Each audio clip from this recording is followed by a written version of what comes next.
আসসালামু আলাইকুম। আশা করি আল্লাহ পাকের রহমতে সবাই ভালো আছেন। সূরা কলামের অনুবাদ নিয়ে এর আগে একটি ভিডিও বানিয়েছিলাম। এই সূরাতে আল্লাহ পাক তার কঠোরতা, শাস্তি এবং পরীক্ষার কথা বর্ণনা করতে গিয়ে তিনজন বাগান মালিকের একটি ঘটনা বর্ণনা করেন, যেটি আমাদের জন্য খুবই শিক্ষণীয় একটি ঘটনা। আজকের এই ভিডিওতে সেই ঘটনা সহজভাবে বর্ণনা করব।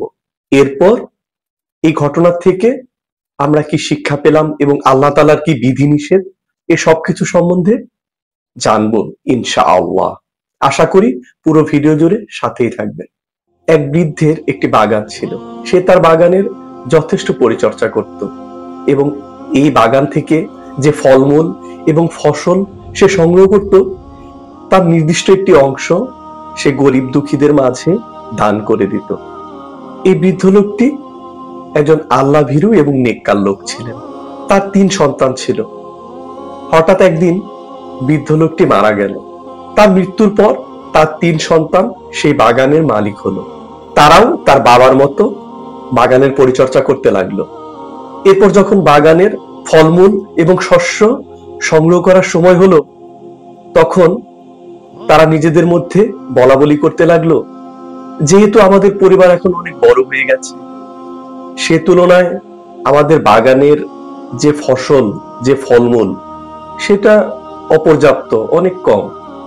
আমরা এরপর থেকে যা ফলমূল এবং ফসল সংগ্রহ করব, সেগুলো গরিব মিসকিনদের মাঝে আর দান করব না। এর পুরোটাই আমরা আমাদের পরিবার এবং আমাদের নিজেদের জন্য ব্যয় করব। তাদের মধ্যে একজন ছিল গরিবদের প্রতি সহানুভূতিশীল, অনেক ভালো একজন মানুষ। সে তার ভাইদেরকে বলল, তোমরা এরকম কাজ করো না, গরিব দুঃখীদেরকে তাদের হক থেকে বঞ্চিত করা ঠিক হবে না। কিন্তু অন্য 2 ভাই তার কথায় কর্ণপাত করলো না। তারা তার কথা শুনেও না শোনার ভান করলো। তারা নিজেদের মধ্যে প্রতিজ্ঞা করলো, তারা আগামীকাল সকালে ভিক্ষুক বা ফকির মিসকিন আসার আগেই তাদের ফলমূল এবং ফসল সংগ্রহ করে ঘরে উঠিয়ে নিয়ে আসবে, যাতে ফকির মিসকিনরা চাওয়ার কোনো সুযোগ না পায়। এখানে তারা 2টি ভুল করেছিল, যার কারণে আল্লাহ পাক তাদের উপর অনেক রাগান্বিত হয়েছিলেন। তারা যখন এই নিয়তটি করলো যে আগামীকাল এই কাজটা করবে, তখন তারা ইনশাআল্লাহ বলেন। এবং দ্বিতীয় যে কাজটি করেছিল সেটি হচ্ছে, তারা গরিবদের হক বঞ্চিত করার পরিকল্পনা করেছিল। তারা এই পরিকল্পনা করার পর ঘুমিয়ে পড়ল। আল্লাহ পাক সেই রাতে এমন এক ঝড় দিলেন যা তারা কল্পনাও করতে পারেনি। সেই ঝড়ে তাদের সেই বাগান লন্ড ভন্ড হয়ে গেল। কোথাও কোথাও আছে, বাগানকে এমন ভাবে পুড়িয়ে দেওয়া হলো যেন সেখানে কিছুই ছিল না। অথচ 3 ভাই এসবের কিছুই জানলো না। তারা নিশ্চিন্তে ঘুমাচ্ছিল। তারপর যখন তারা সকালে উঠল এবং তারা বাগানের দিকে রওনা করলো এবং নিজেদের মধ্যে চুপি চুপি বলতে লাগলো, সাবধান, আমরা কিন্তু ভিক্ষুকরা আসার আগেই আমাদের সব ফসল ফলমূল কেটে নিয়ে বাড়ি চলে আসব। আমরা কাউকে কিচ্ছু দিব না। এরপর যখন তারা তাদের বাগানে পৌঁছালো, তখন বাগানের অবস্থা দেখে তারা নিজেদের চোখকে বিশ্বাস করতে পারলো না। তারা একজন আরেকজনকে বলতে লাগলো, আমরা বোধহয় পথ ভুল করে অন্য একটি বাগানে চলে এসেছি, এটা তো আমাদের বাগান নয়। তারা দেখলো তাদের বাগানের সবকিছু লন্ডভন্ড হয়ে গেছে। তখন তাদের মধ্যে যে ভাইটি ভালো ছিল, সে বলল, তোমাদেরকে আমি আগেই সাবধান করেছিলাম, আল্লাহ তাআলার সঙ্গে নাফরমানি করো না, অহংকার করো না, গরিবের হক নষ্ট করার চেষ্টা করো না। এখন তার ফলাফল তোমরা হাতে নাতে দেখতে পেলে। এরপর তার ভাইরা তাদের ভুল বুঝতে পারলো। তারা আল্লাহ তাআলার কাছে ক্ষমা চাইলো। তারা বলল, হে আমাদের রব, আমরা সীমা লঙ্ঘন করেছি, আপনি যদি আমাদের ক্ষমা না করেন তাহলে আমাদের কোনো উপায় নেই। আমরা আমাদের কৃতকর্মের জন্য তওবা করছি। পবিত্র কোরআনে এই ঘটনাটি ঠিক যেভাবে আল্লাহ তাআলা বর্ণনা করেছেন, আমি হুবহু সেটা আপনাদের শোনাচ্ছি।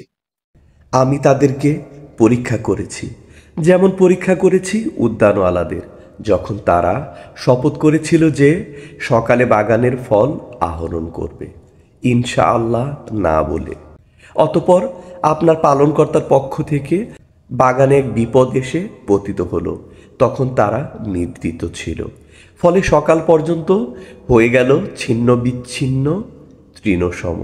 সকালে তারা একে অপরকে ডেকে বলল, তোমরা যদি ফল আহরণ করতে চাও তবে সকাল সকাল খেতে চলো। অতঃপর তারা চলল ফিসফিস করে কথা বলতে বলতে, অদ্য যেন কোনো মিসকিন ব্যক্তি তোমাদের কাছে বাগানে প্রবেশ করতে না পারে।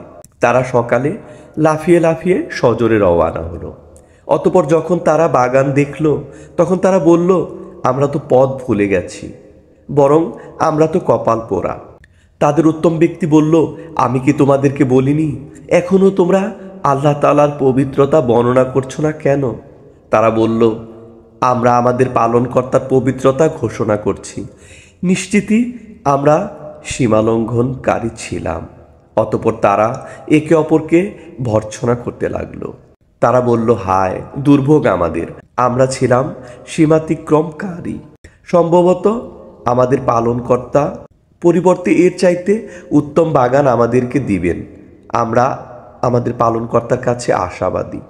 শাস্তি এভাবেই আসে এবং পরকালের শাস্তি আরো গুরুতর যদি তারা জানতো। এই ঘটনা থেকে কয়েকটি বিষয় আমাদের শিক্ষণীয়। প্রথমত, সেই তিন ভাই ভবিষ্যতে একটি কাজের যে পরিকল্পনা করেছিল তার আগে ইনশাআল্লাহ বলেনি। পবিত্র কোরআনে আল্লাহ তাআলা অনেকবার বলেছেন ভবিষ্যতে কোনো কাজ করার আগে আমাদেরকে ইনশাআল্লাহ বলতে। ইনশাআল্লাহ অর্থ তো আমরা সবাই জানি, তারপরেও আমি বলছি ইনশাআল্লাহ, যার অর্থ হচ্ছে ইফ আল্লাহ উইলস, অর্থাৎ আল্লাহ তাআলা যদি চান, আল্লাহ তাআলা চাইলে। অর্থাৎ ভবিষ্যতে আমরা যদি কোনো কাজ করার পরিকল্পনা করি সেটা অবশ্যই আল্লাহ তাআলার উপর ভরসা করেই বলতে হবে।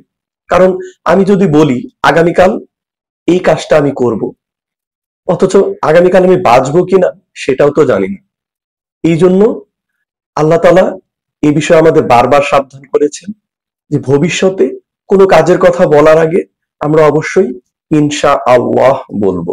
তারা দ্বিতীয় যে ভুলটি করেছিল সেটি হচ্ছে তারা গরিবের হক বঞ্চিত করার জন্য পরিকল্পনা করেছিল। আসলে আমাদের সম্পদে গরিব মিসকিনের একটা হক থাকে এবং আল্লাহ তাআলা প্রত্যেকের জন্য একটি নির্দিষ্ট পরিমাণ স্থির করে রেখেছেন। আমরা চাইলেও কারো হক থেকে কাউকে আসলে বঞ্চিত করতে পারবো না। এজন্য এই ঘটনা থেকে এটাও আমাদের একটি শিক্ষণীয় বিষয় যে কখনোই কারো হক থেকে, সেটা শুধু গরিব দুঃখী নয়, এতিম হোক কিংবা অন্য যে কোনো মানুষ হোক, কখনো কারো প্রাপ্য হক থেকে কাউকে বঞ্চিত করব তো নাই, করার কথা চিন্তাও করব না ইনশাআল্লাহ। এই ঘটনা থেকে আরো দুটি শিক্ষা পাই। এটি হচ্ছে লোভ এবং স্বার্থপরতা। যেহেতু তারা তাদের বাগানের সমস্ত ফসল ফলমূল নিজেরাই একাই ভোগ করতে চেয়েছিল, এটার মাধ্যমে তাদের লোভই প্রকাশ পেয়েছে এবং গরিব দুঃখীদের হক বঞ্চিত করার যে প্রয়াস তারা করেছিল এর মাধ্যমে তাদের স্বার্থপরতা প্রকাশ পেয়েছে। এভাবেই আল্লাহ তাআলার শাস্তি মানুষের উপর নেমে আসে যখন আল্লাহ তাআলা কারো উপর রাগান্বিত হন।